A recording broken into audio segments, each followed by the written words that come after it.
सन 2026 ये साल बहुत ही चर्चा में आया हुआ है क्योंकि सबका मानना है कि 2026 में दुनिया खत्म होने वाली है। कोई कहता है कि 2 एस्ट्रॉइड पृथ्वी की तरफ आ रहे हैं, उससे दुनिया खत्म हो जाएगी। किसी का मानना है कि पर्वतीय क्षेत्रों में आने वाले भूकंप, जिसकी तादाद हर महीने बढ़ती जा रही है, और जो सबसे ज्यादा वायरल होने वाला दावा है वो है कि 26 में तो दुनिया खत्म है। तो दोस्तों, आज मैं तुम्हें बताऊंगा दुनिया असल में कैसे खत्म होगी। 2026 के चलते कभी भी दुनिया खत्म हो सकती है, जिसमें बहुत ही कम लोग जिंदा रहेंगे। तो द ब्रोन प्रेजेंट्स की वीडियो में आप सभी का फिर से स्वागत है। आप लोगों ने 2026 end of the world part 1 तो देखा ही होगा। जिसने नहीं देखा, इस वीडियो के बाद देखना कि मैं कैसे दुनिया के खत्म होने के बाद बचे हुए लोगों को कैसे अच्छे तरीके से बचाता हूँ। आप सभी को ये तो पता ही होगा कि इंडिया पाकिस्तान में चल रहे मतभेदों में अक्सर आतंकी हमले होते रहते हैं। ये बात शुरू होती है 1947 में, जब अंग्रेज हमारे भारत को 2 देशों में बांट कर चले गए और हिंदू मुस्लिम के चलते लड़ाइयां करवा गए। पाकिस्तान में बैठे कुछ आतंकवादी, जिन्हें हमेशा से यही पढ़ाया गया है कि हिंदुस्तान हमारा दुश्मन है और इसे खत्म करना हमारा एक लक्ष्य है, जिसमें हिंदुस्तान और पाकिस्तान के कुछ मासूम लोग भी बीच में पिस जाते हैं। ये हाल बस पाकिस्तान और हिंदुस्तान का ही नहीं, पूरी दुनिया का है, जहां अमेरिका और रशिया जैसे देश भी शामिल हैं। एक कहता है मैं तुझसे बड़ा, तो दूसरा कहता है मैं तुझसे बड़ा, दादा आजा। इसी लड़ाइयों से शुरू होता है 2026 का वो खौफनाक मंजर, जहां सब जगह बस अंधेरा होगा, अंधेरा रहेगा और पृथ्वी जलती हुई नजर आएगी। चलिए इसके पीछे की कहानी को अच्छे से जानते हैं। ये बात शुरू होती है 13 दिसंबर 2001 के पार्लियामेंट अटैक से, जहां कुछ आतंकवादी इंडिया के दिल्ली पार्लियामेंट पर हमला कर देते हैं, जिसमें 9 लोग शहीद हो गए थे, जिन 9 लोगों की कोई गलती नहीं थी। और उन आतंकियों को भी पता था कि वहां हमारी मौत के सिवा हमें कुछ नहीं मिलेगा, फिर भी उनकी गांड मस्ती तो देखो। इतना जज्बा लाते कहां से है मारे गए। साल बदलते गए, लेकिन एक चीज नहीं बदली, आतंक। 1 अक्टूबर 2001 जम्मू और कश्मीर विधानसभा, एक विस्फोटकों से भरी गाड़ी सीधे विधानसभा परिसर में घुसा दी जाती है। 38 से ज्यादा लोग मारे जाते हैं, जिनमें ज्यादातर आम नागरिक थे। लोकतंत्र को डराने की कोशिश की जाती है, देश हिल जाता है, सुरक्षा व्यवस्था पर सवाल उठते हैं। आतंकी जानते थे वापसी नहीं होगी, फिर भी हमला किया गया। 29 अक्टूबर 2005 दिवाली से ठीक पहले दिल्ली के बाजार खुशियों से भरे हुए, और फिर एक के बाद एक धमाके। 62 से ज्यादा लोग मारे जाते हैं, खुशियां मातम में बदल जाती हैं, आम लोग निशाना बनते हैं, दुकानें उजड़ जाती हैं। मुंबई लोकल ट्रेनें, लोग घर लौट रहे थे। 7 जगह लगातार धमाके, 189 लोग मारे जाते हैं, सैकड़ों जिंदगियां बदल जाती हैं। मुंबई कुछ पल के लिए रुक जाती है, पर टूटती नहीं। ये हमला सफर पर नहीं था, ये हमला भरोसे पर था। 26 नवंबर 2008 मुंबई की रात, समुद्र के रास्ते आए आतंकी, Taj hotel, CST station, Oberoi hotel. 60 घंटे तक मौत का तांडव, 166 लोग मारे जाते हैं। पूरी दुनिया लाइव देखती है, सुरक्षा बल आखिरी सांस तक लड़ते हैं। 26 नवंबर भारत की सुरक्षा सोच बदल देता है। दिल्ली फिर से निशाने पर, भीड़ भाड़ वाले इलाके, 30 से ज्यादा लोग मारे जाते हैं। डर हर चेहरे पर दिखता है। सवाल सिर्फ एक,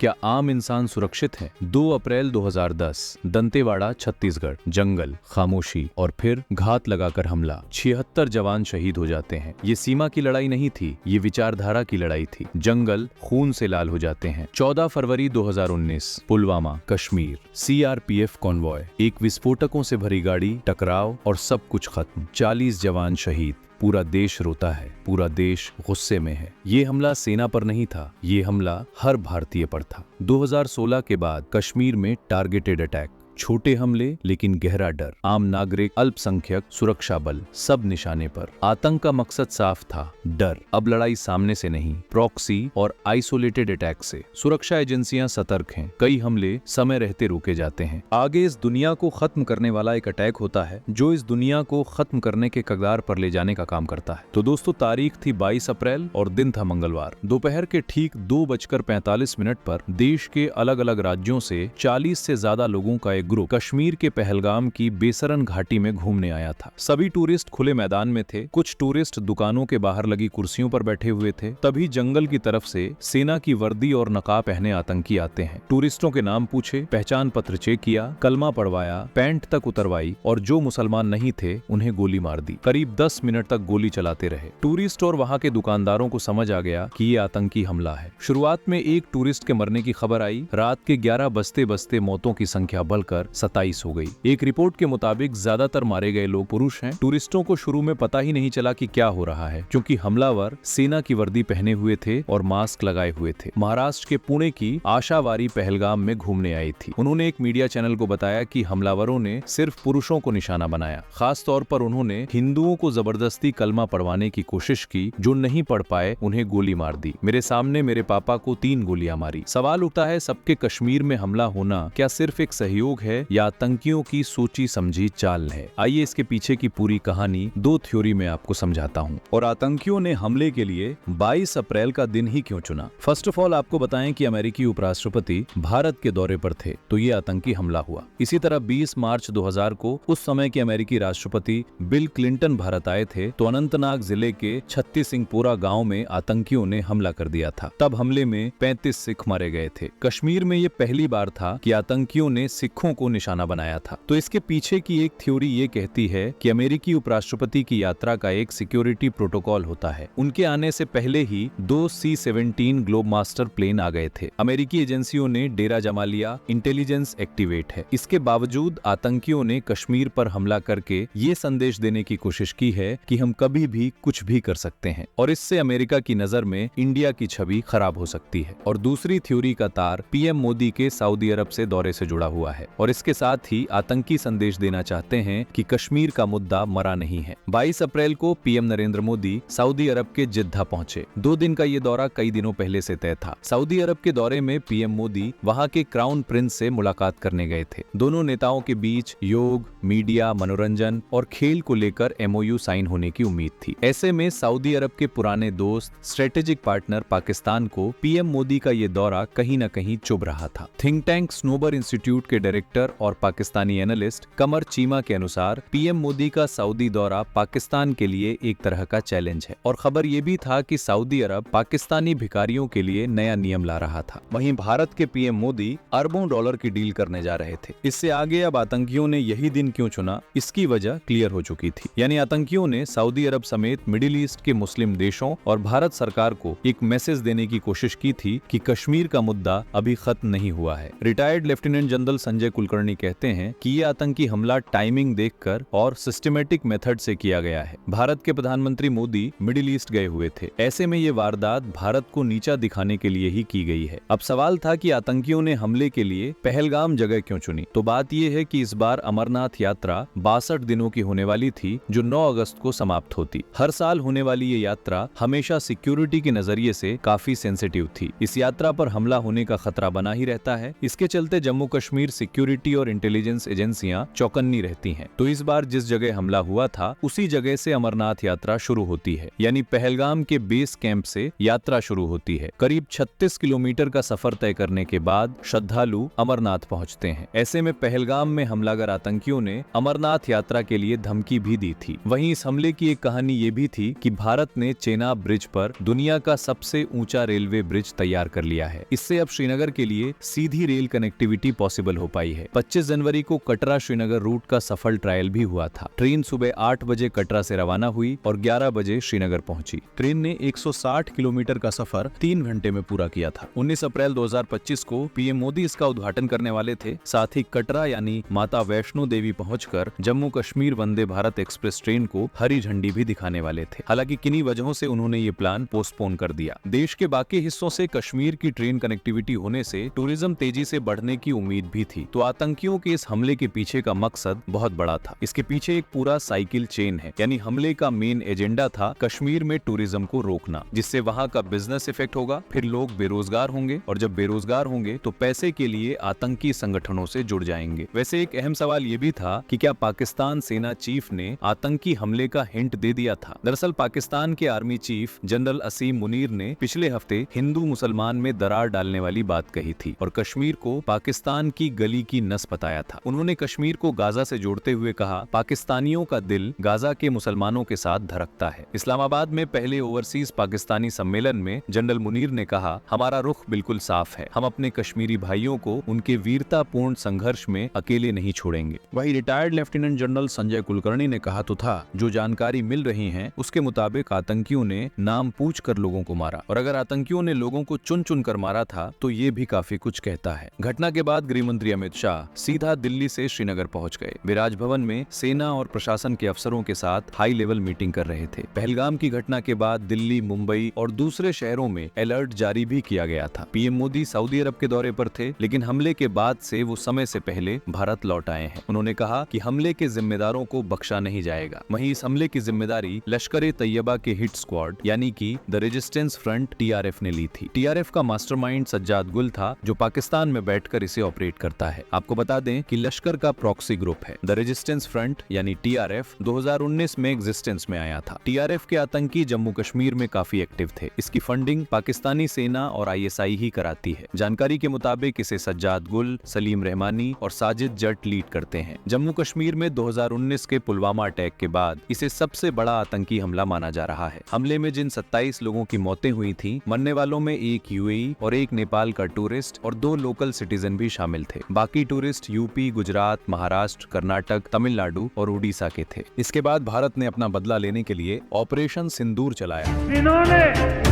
ये हमला किया है, उन आतंकियों को उनकी कल्पना से भी बड़ी सजा मिलेगी। जहां 7 मई 2025 की रात हमारे भारत के जवानों ने पाकिस्तानी आतंकी ठिकानों को बर्बाद कर दिया। रात के अंधेरे में जवान हमला करते गए और सुबह की रोशनी में विजय होकर लौटे। फिर भारत और पाकिस्तान के बीच वॉर होने का खतरा बहुत ज्यादा बढ़ गया, जिससे अमेरिका के प्रेसिडेंट ने इसे रोकने का निर्देश जारी किया। लेकिन इसके बावजूद भी पाकिस्तान ने पलटकर हमला किया और भारत चुप रहा। पाकिस्तान इसके बाद झूठी खुशियां और दिल को दिलासा देता है कि भारत को हमने चुप करा दिया, लेकिन उन्हें ये नहीं पता उनके पिताश्री अभी नहीं चाहते कि उनके बेटे का नामो निशान इस धरती से मिट जाए। अब साल गुजरता है और आती है 2026, जहां पाकिस्तान अपनी हरकतों से बाज नहीं आता। वो फिर एक बार भारत पर आतंकी हमला करते हैं और ये हमला कोई छोटा मोटा नहीं था। उन्होंने भारत के बीचों बीच दिल्ली पर हमला किया। ये उसी मास्टरमाइंड का काम था जिसने पहलगाम हमला करवाया था। अब भारत बिल्कुल भी चुप बैठने वाला नहीं है। समय आ गया था पाकिस्तान को भारत का हिस्सा बनाने का। भारत पाकिस्तान के सारे बेसिस को तबाह करने में सफल रहता है, लेकिन यहाँ पाकिस्तान की नीच हरकत से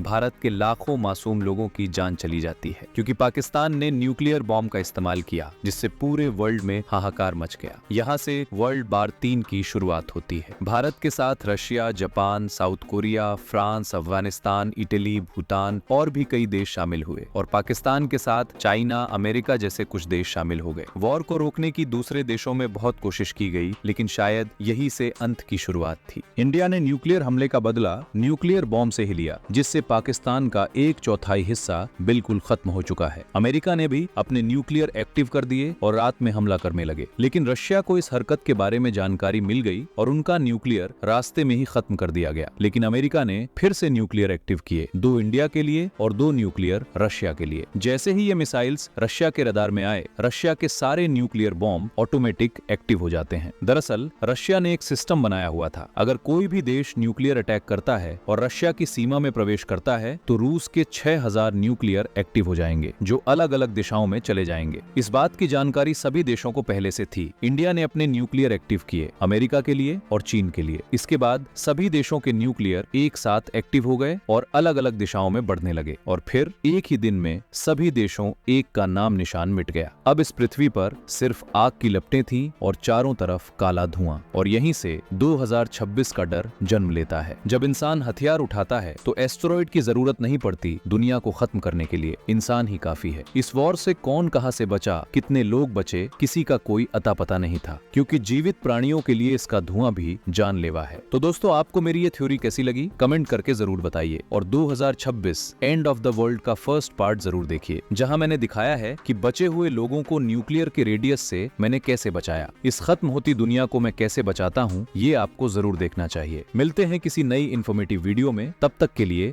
जय हिंद।